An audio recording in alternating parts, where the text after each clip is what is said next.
నా పేరు డాక్టర్ రామ్ గోపాల్. నేను హైదరాబాద్లో దిల్సుఖ్ నగర్లో మెట్రో పిల్లర్ నెంబర్ 1552 మీ సేవా రోడ్ మంజుసుధా హాస్పిటల్లో ప్రతిరోజు పనిచేస్తాను. ఈరోజు ఆండ్రాలజీ గురించి మనం కొంచెంసేపు డిస్కస్ చేసుకుందాం. ఆండ్రాలజీ అంటే మగవాళ్ళకు సంబంధించినటువంటి వ్యాధులు, గైనకాలజీ అంటే ఆడవాళ్ళకు సంబంధించినటువంటి వ్యాధులను ట్రీట్ చేసే డాక్టర్ గారు. ఈ ఆండ్రాలజీలో ముఖ్యంగా శృంగారం చేయడంలో ఇబ్బందులు కానీ, పిల్లలు పుట్టకపోయినప్పుడు వచ్చే ఇన్ఫర్టిలిటీ, మేల్ ప్రాబ్లమ్స్ కానీ ట్రీట్ చేస్తాం. ప్రతి మెడికల్ విభాగానికి సిమ్టమ్స్, సైన్స్, ఇన్వెస్టిగేషన్స్, ట్రీట్మెంట్ అనే ఒక 4 పిల్లర్స్ ఆఫ్ మెడికల్ మేనేజ్మెంట్ ఉంటుంది. సిమ్టమ్స్ అంటే పేషెంట్ చెప్పేవి. ఈ పేషెంట్ ఈ ప్రాబ్లమ్స్ ఉన్నప్పుడు పేషెంట్ చెప్పే వాటిని సిమ్టమ్స్ అంటారు. పేషెంట్స్ అందరూ కూడా అన్ని నోట్స్తోనే చెప్పరు. ఫర్ ఎగ్జాంపుల్ జ్వరంగా ఉంటే జ్వరంగా ఉందని చెప్తారు. ఒక్కోసారి జ్వరంగా ఉందని చెప్పకుండా నాకు తలనొప్పిగా ఉంది, తిప్పుతోంది పొట్టలో, ఇట్లాంటివి కూడా చెప్తారు. అలాగే శృంగారంలో ప్రాబ్లమ్స్ ఉన్నప్పుడు ఒక్కోసారి వచ్చేసి కరెంట్ లేదు అంటారు, లేదా ఇలా చేయి చూపెట్టేసి ఇలా అంటారు, లేదా ఇలా అంటారు. ఒక్కోసారి పార్ట్నర్ చెప్తారు. ఒకసారి ఒక పేషెంట్ భార్య చెప్పింది, సార్ నన్ను ఈయన ఆల్మోస్ట్ లైక్ స్లీపింగ్ పిల్లగా వాడుతున్నాడు, వస్తాడు ఆఫీస్ నుంచి, నన్ను ముట్టుకుంటాడు, వెంటనే గురకబెట్టి నిద్రపోతాడు. సో ఇలా డిఫరెంట్గా ఎక్స్ప్రెషన్స్ ఉంటాయి. వీటన్నిటి అర్థం ఏమిటి అంటే శృంగారంలో ప్రాబ్లమ్స్ ఉన్నాయని మనం అర్థం చేసుకోవాలి. ఇకపోతే సైన్స్ అంటాం. సైన్ అంటే డాక్టర్ గారు ఎల్సిట్ చేసేవి. ఈ సైన్స్లో ఇన్స్పెక్షను, పాల్పేషను, పర్కషను, ఆస్కల్టేషను అని రొటీన్గా 4 ఉంటాయి. ఇన్స్పెక్షన్ అంటే కళ్ళతో చూసేది. కళ్ళతో చూసినప్పుడు అంగం గట్టిపడ్డప్పుడు ఎలా ఉంటుంది, ఈ గట్టిపడ్డప్పుడు ఒకవేళ ఇంత లావుగాను ఇంత పొడవుగాను ఉండి కిందికి వేలాడుతున్నది అనుకోండి, అది సరిపోదు. అలా కాకుండా ఇలా పైకి తిరిగి ఉన్నదనుకోండి, బొడ్డు వైపు తిరిగి, అప్పుడు ఇలా బొడ్డు వైపు తిరిగి ఉంటే ఇన్స్పెక్షన్లోనే మనకు తెలుస్తుంది ఇతని అంగం సరిపోయినంత గట్టిదనం ఉంది అని. ఈ ఇన్స్పెక్షన్ తర్వాత పాల్పేషన్ అంటే చేత్తో ముట్టుకొని చూడడం. ఈ పాల్పేషన్లో ఒక 2 ఫింగర్స్ ఒకవైపు, ఒక ఫింగర్ ఇంకోవైపు పెట్టి ఇట్లా అన్నప్పుడు నొక్కితే ఇప్పుడు ఇది మడత పడట్లేదు. ఈ మోడల్లో మనం అలా నొక్కినప్పుడు ఇలా మడత పడుతుంది. ఒకసారి మడత పడిందంటే అది లోపలికి వెళ్ళే పరిస్థితి లేదు అని అర్థం. ఈ హార్డ్నెస్ ఎంత ఉంది ఎల్సిట్ చేసిన తర్వాత పర్కషన్, ఆస్కల్టేషన్ ఏమో హార్ట్ మీద చూడడానికి పనిచేస్తారు. శృంగారానికి సంబంధించినటువంటి వ్యాధులు ఉన్నప్పుడు పర్కషన్, ఆస్కల్టేషన్ ఉండదు. ఇప్పుడు కొంత హిస్టరీ తీసుకోవాల్సి ఉంటుంది. ముఖ్యంగా ఇంట్లో ఎవరికైనా షుగర్ ఉందా, లేదా అతనికే షుగర్ కానీ బీపీ కానీ ఏమైనా ఉందా, ఇదివరకు కార్డియాక్ స్టెంటింగ్ లాంటి ఆపరేషన్స్ ఏమైనా అయినవా, ఒకవేళ అయ్యి ఉంటే అయ్యి ఎన్ని రోజులైంది, ఏ మందులు వేసుకుంటున్నారు, తర్వాత స్మోకింగ్ హ్యాబిట్ ఉందా, drinks how frequently he'll take, regular ప్రతిరోజు తీసుకుంటాడా, అప్పుడప్పుడు తీసుకుంటాడా, ఇట్లాంటి హిస్టరీ అంతా కూడా అవసరం. తర్వాత ఇంకా కొంచెం డీటెయిల్గా వెళ్ళినప్పుడు మేమేం అడుగుతామంటే కోరికలు ఉన్నాయా, డిజైర్స్ ఉన్నాయా, డిజైర్స్ పోయినవా. డిజైర్స్ నాక్ ఆఫ్ అయినవి అంటే టెస్టోస్టెరాన్ అనే హార్మోన్ చాలా తక్కువగా ఉన్నట్టు. సెకండ్ పాయింట్ ఏంటి అంటే నాక్టర్నల్ పినైల్ టిమ్యూషన్స్, NPT అంటాం. అంటే రాత్రిపూట అంగం గట్టిపడుతుందా లేదా, నిద్రలో 5ంటికో 4ంటికో ఎర్లీ మార్నింగ్ కానీ నిద్రలో కానీ అది గట్టిపడుతుందా. ఒకవేళ గట్టిపడుతుంది అంటే ఇట్స్ ఎ గుడ్ సైన్. కానీ నిద్రలో గట్టిపడినంత మాత్రాన అతని సంసారానికి యోగ్యత ఉన్నట్టు కాదు. చిన్నపిల్లలకు వచ్చే హార్డ్నెస్ కానీ నిద్రలో వచ్చేది కానీ సంసారం చేయడానికి సరిపోదు. నిద్రపోతున్నప్పుడు వచ్చే హార్డ్నెస్ను మెజర్ చేయడానికి రిజీ స్కాన్ అనే ఒక ఇన్స్ట్రుమెంట్ వాడేవాళ్ళు.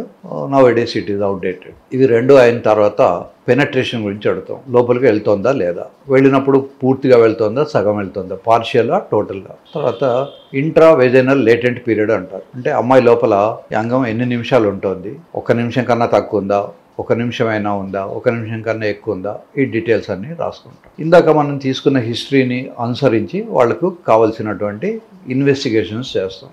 ఈ ఇన్వెస్టిగేషన్స్ 2-3 రకాలు ఉంటాయి. ఒకటేమో బ్లడ్కు సంబంధించినవి. ఈ బ్లడ్లో హార్మోన్స్ ఉంటాయి. యూజువల్గా టెస్టోస్టెరాన్ అనే హార్మోను, థైరాయిడ్ అనే హార్మోను, FSH, LH ఇవి ఇవాల్యుయేట్ చేస్తాం. యూజువల్గా ఈ హార్మోన్స్ అన్నీ కూడా ఎర్లీ మార్నింగ్, ఎస్పెషల్లీ టెస్టోస్టెరాన్ అనే హార్మోన్కు ఎర్లీ మార్నింగ్ చేస్తేనే మనకు మంచి రిజల్ట్స్ ఉంటాయి.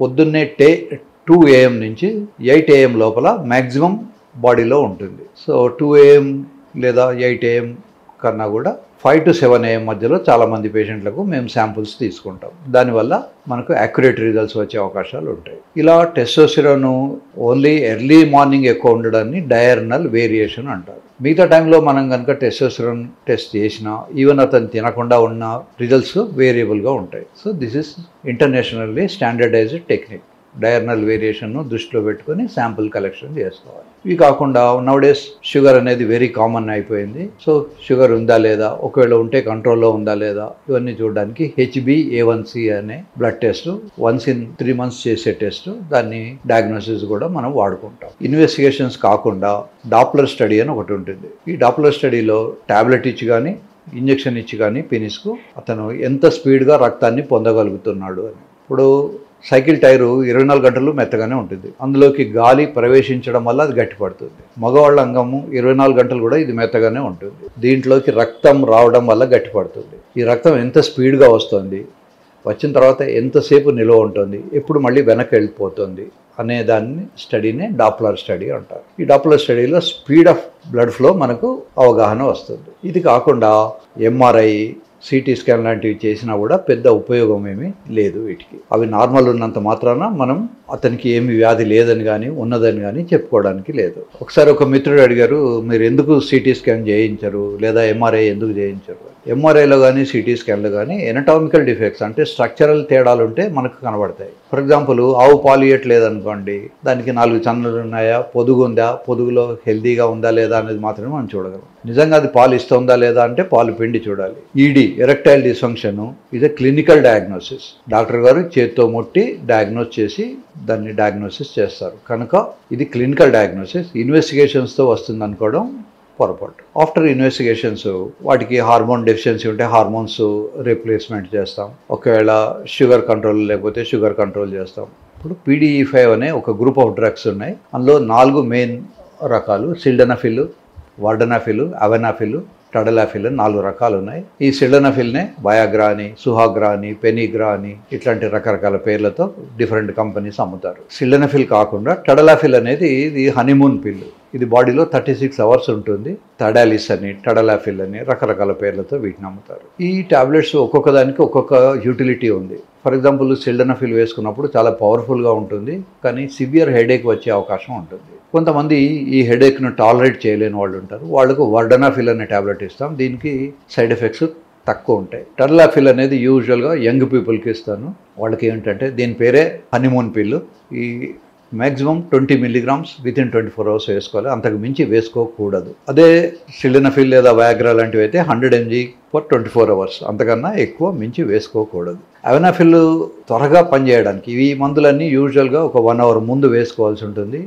ఒక ప్లాన్డ్ శృంగారం చేయదలుచుకున్నప్పుడు మాత్రమే భార్యతో కన్సెంట్ తీసుకుని ఆ రోజు ఆ ట్యాబ్లెట్ వేసుకుంటారు. అవెనాఫిల్ ట్యాబ్లెట్ వేసుకున్న 15-20 నిమిషాల్లోనే దాని యాక్షన్ వస్తుంది, కనుక అవెనాఫిల్ను ఎవరికైతే త్వరగా దాని యాక్షన్ రావాలంటుందో వాళ్ళు వేసుకోవాలి. ఎవరైతే 1 hour దాకా వెయిట్ చేయగలము అనుకుంటారో వాళ్ళు సిల్డనాఫిల్ కానీ, వార్డనాఫిల్ కానీ, టడలాఫిల్ కానీ వేసుకోవచ్చు. ఇంతవరకు ఈ మందులు ఏవిటికి పర్మనెంట్ ట్రీట్మెంట్ లేదు. ఫర్ ఎగ్జాంపుల్, టైఫాయిడ్కు మనం 10 రోజులు ఇస్తే వ్యాధి పోతుంది, మలేరియాకు 3 రోజులు ఇస్తే పోతుంది, టీబీకు 6 నెలలు ఇస్తే పోతుంది. ఇది అలా కాదు, నీడ్ బేస్డ్, ఏ రోజు అవసరం ఉంటే ఆ రోజే వేసుకోవాలి. కొద్దిమంది చిన్న డాక్టర్లు లేదా క్వాక్స్, దీనికి ఒక కోర్స్ ఉంటుంది, 20,000దే 60,000దే 3 నెలలు ట్రీట్మెంట్ వాడుకోవాలి, ఇట్లాంటి పిచ్చి పిచ్చి సలహాలు ఇచ్చేసి పేషెంట్ దగ్గర డబ్బులు గుంజుకునే అవకాశం ఉంటుంది. కనుక పేషెంట్లు జాగ్రత్తగా ఇవి నీడ్ బేస్డ్ మాత్రమే ఉన్నాయి అనేది గమనించాలి. ఈ టాబ్లెట్స్ వేసుకున్నప్పటికీ అనుకున్నంత పని జరగకపోయినా, లేదా టాబ్లెట్ వల్ల వచ్చే సైడ్ ఎఫెక్ట్స్ టాలరేట్ చేయలేని పరిస్థితి, సివియర్ హెడేక్, సివియర్ బ్యాక్ ఏక్, లేదా కడుపులో విపరీతంగా తిప్పడం, నెక్స్ట్ డే జాబ్ చేసుకోలేని పరిస్థితి, ఇట్లాంటివి ఉన్నవాళ్ళు ఈ టాబ్లెట్ కాకుండా పినైల్ ఇంప్లాంట్ సర్జరీ అని ఒక సర్జరీని ఆప్ట్ చేసుకోవచ్చు. పూర్వంలో ఇదివరకు అనుకునేవాళ్ళు పినైల్ ఇంప్లాంట్ సర్జరీ అనేది కేవలం ఎల్డర్లీ పీపుల్ అన్నీ ఫెయిల్ అయినప్పుడే తీసుకోవాలని, కానీ ఇప్పుడు పేషెంట్ అవగాహనతో 25 ఏళ్ల వాడు తీసుకోవచ్చు, 75 ఏళ్ల వాడు కూడా తీసుకోవచ్చు. ఇది పినైల్ ఇంప్లాంట్, ఇది జర్మన్ మేక్. లోపల ఒక సిల్వర్ మెటల్ ఉంటుంది.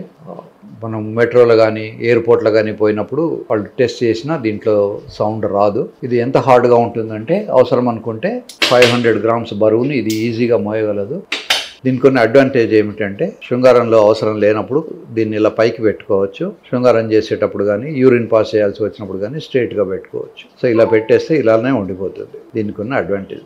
రెండో అడ్వాంటేజ్ ఏమిటి అంటే దీని డయామీటర్ చాలా సన్నగా ఉండడం వల్ల ముఖ్యంగా తెలుగు రాష్ట్రాల్లో పురుషులకు సన్నగా చిన్నగానే ఉంటుంది. నార్త్ ఇండియన్స్ కానీ ఆఫ్రికన్స్ కానీ ఇది లావుగా పొడవుగా ఉంటుంది. సో మరీ చిన్నగా ఉన్నదానికి లావుగా ఉన్న ఇంప్లాంట్ పెట్టడం అనేది ఇబ్బందికరమైన విషయం. ఒక్కొక్కసారి ఇది బయటకు వచ్చేస్తుంది కనుక సన్నగానూ ఉంటుంది, హార్డ్గానూ ఉంటుంది. కనుక రెండు పనులకు చేయడం, సర్జరీ చేసే డాక్టర్కు కంఫర్ట్ ఉంటుంది, చేయించుకున్న పేషెంట్ కూడా ఇది కంఫర్ట్. పినల్ ఇంప్లాంట్ సర్జరీ నౌడేస్ మన హాస్పిటల్లో కూడా అవైలబుల్ ఉంది. ఈ surgery affordable. Most of the middle class people, లో క్లాస్ పీపుల్ కూడా ఇది అఫోర్డబుల్. చాలా మంది నా దగ్గర ఆటో డ్రైవర్లు కూడా వచ్చి చేయించుకున్నారు. ఈ సర్జరీ తర్వాత 6 వీక్స్ తర్వాత వాళ్ళు సంసారానికి యోగ్యత ఉంటుంది. నాకు చాలా మంది పేషెంట్లు పెళ్లి చేసుకుంటారు, సంసారం జరగదు, డైవర్స్ అవుతుంది. రెండోసారి పెళ్లి అంటే అతనికి ఒక నైట్ మేరు. ఎందుకంటే ఇక్కడ హైదరాబాద్లో పంచాయతీ అంటారు. అమ్మాయి తరఫున 10 మంది, అబ్బాయి తరఫున 10 మంది కూర్చొని ఇతనికి మొగతనం లేదు అని డిసైడ్ చేసి ఇతనితో పెనాల్టీ కట్టిస్తారు, చెడ్డ చెడ్డ మాటలు అంటారు. యూజువల్గా వాళ్ళు చాలా డిప్రెషన్లకు లోపై ఉంటారు. వాళ్ళకి అవసరమా లేదా అనేది నేను టెస్ట్ చేసి చెప్తాను. తర్వాత కొద్దిమంది రిటైర్డ్ పీపుల్ లేదా డయాబెటీస్తో సఫర్ అవుతున్న వాళ్ళు లేదా స్టెంట్ వేసుకున్న వాళ్ళు, స్టెంట్ వేయకముందు, కార్డియాక్ స్టెంట్ వేయకముందు వాళ్ళు పేషెంట్లు, స్టెంట్ వేసిన తర్వాత వాళ్ళు నార్మల్ పర్సన్స్. సో వాళ్ళందరూ కూడా టాబ్లెట్స్ వేసుకోవడానికి ఇష్టపడిన వాళ్ళు, వీళ్ళందరికీ కూడా సర్జరీ చేస్తాం. తర్వాత ఈ సర్జరీ వల్ల పూర్వకాలంలో అయితే ఇన్ఫెక్షన్స్ అవి ఎక్కువ ఉండేవి. ఇప్పుడు అదృష్టవశాత్తు డయాబెటాలజిస్టులు, ఎండోక్రైనాలజిస్టులు చాలామంది అవైలబుల్ ఉన్నారు. సర్జరీ చేసేటప్పుడు మోర్టాలిటీ, మార్బిడిటీ లేకుండా ఎనస్థెటిస్టులు చాలామంది అవైలబుల్ ఉన్నారు. మూడోది కుట్టే దారాలు కూడా మంచి దారాలు వచ్చాయి. పూర్వం క్యాట్గట్ మాత్రమే ఉండేది, ఇప్పుడు వైఖరిలు ఇట్లాంటి కొత్త కొత్త దారాలు వచ్చాయి. కనుక రిజల్ట్స్ చాలా చాలా ఎంకరేజింగ్గా ఉంటాయి. ఇవి కాకుండా మీకు ఏమైనా డౌట్స్ ఉంటే మన ఛానల్కు అడగచ్చు. మీ పేరు బయటికి రాకుండా ఛానల్ వాళ్ళు క్వశ్చన్స్ అడుగుతారు, నేను దానికి ఆన్సర్స్ చెప్తుంటాను. నిర్మోహమాటంగా కామెంట్స్ చేయండి. దీన్ని వేరే వాళ్ళకు, మీ ఫ్రెండ్స్కి వాళ్ళకు ఫార్వర్డ్ చేయండి. డౌట్స్ ఉంటే కామెంట్స్ రూపంలో మన ఛానల్కు రాస్తూ ఉండండి. Thank you very much. Next time మీ కామెంట్స్కి లేదా మీ డౌట్స్కి ఆన్సర్ చెప్పడానికి ప్రయత్నం చేస్తాను. Thank you.